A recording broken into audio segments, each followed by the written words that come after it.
হরে কৃষ্ণ, জয় মা।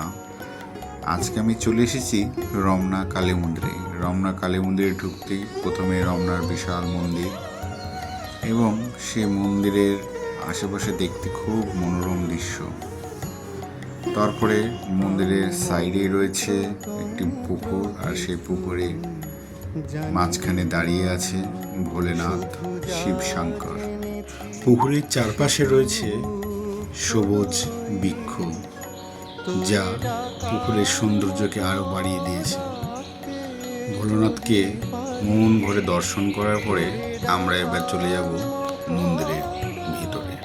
মন্দিরের ভিতরে যাওয়ার পরে প্রথমেই মায়ের মন্দিরের চারপাশে একটু পরিক্রমা করে নিলাম। পরিক্রমা করতে করতেই মন্দিরের চারিদিকের দৃশ্যটা মন ভরে দেখে নিলাম। এরপরে দেখি মন্দিরে কিছু ভক্ত এসেছে, তারা মায়ের সামনে দাঁড়িয়ে রয়েছে। আমি গ্রিলের ফাঁক দিয়ে একটু মাকে দেখার চেষ্টা করলাম। আসলে কি, মাকে যতই দেখি মন ভরে না। মায়ের রূপের কি আর তুলনা দেব, মা তো হলেন অতুলনীয়।